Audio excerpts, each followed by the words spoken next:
Suis-je vraiment le seul à penser que Vegeta n'est pas qu'un éternel second, dans le sens où il a toujours été moins fort que Goku, a toujours été au second plan, et qu'il cherche à se venger de Goku, ou plutôt à prendre sa revanche vis-à-vis de la défaite qu'il a subie sur Terre, et encore plus lorsque Goku est devenu qu'un Super Saiyan. Il était ainsi le guerrier de la légende, tandis que lui, un guerrier de rang supérieur, ne l'a été que peu de temps après, ce qui l'a écrasé profondément dans sa fierté. Bref, parlons de Vegeta, vous êtes prêts? XOR!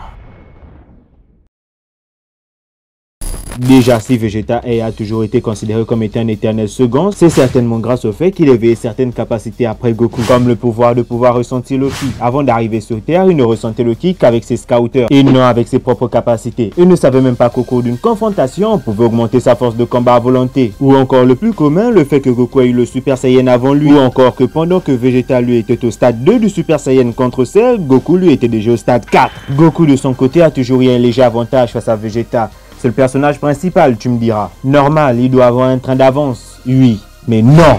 Si on essaie d'enlever cet aspect-là qui est plus que convaincant et qu'on essaie quand même de creuser un peu plus loin, tu verras que Goku, lui, avait des avantages que Vegeta, lui, n'avait pas. Et c'est quoi ces avantages? Devinez? Des mentors, des maîtres. Là où Vegeta, lui, ne colonisait que des planètes et ne s'entraînait qu'avec des misérables Saibaman, Goku, lui, de son côté, avait des sensei comme Kame Sennin, Karin, Popo, Kami, Kaio.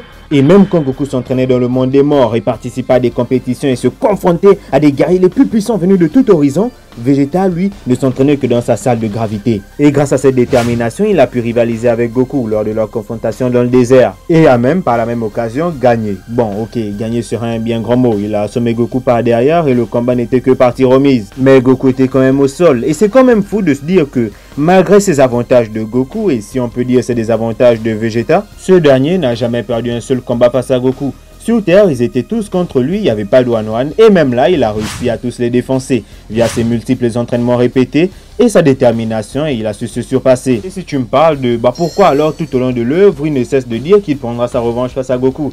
Sache que c'est un guerrier de rang supérieur, d'élite, et donc c'est un manque de respect, une atteinte à sa fierté de s'être vu battre en retraite face à un guerrier de rang inférieur, et ce, même s'ils étaient plusieurs contre lui. Ça ne change rien, son orgueil avait été égratigné, et c'est à partir de là qu'il s'est mis à taf et trahir comme jamais, et qu'il a finalement rattrapé celui qu'il considère comme un rival. Même si vous le savez, Goku lui cachait le secret du Super Saiyan 3. Mais déjà rien grâce à ça, on peut voir Vegeta comme étant une personne fière qui préfère atteindre ses objectifs et des résultats de fou de par la seule force de sa détermination, ce qui lui a valu de gagner le combat d'entraînement sur la planète de Beerus face à Goku dans le film Dragon Ball Super Heroes. Si cette vidéo vous a plu, n'hésitez pas à vous abonner tout en activant la cloche pour recevoir toutes les futures notifications, à mettre un pouce bleu ou un pouce rouge si vous avez apprécié la vidéo ou pas. Ma review du chapitre numéro 103 du manga Dragon Ball Super arrive dans quelques jours, donc ne la loupez pas. Sur ce, je vous dis à plus pour de prochaines vidéos. Tchuss, the time is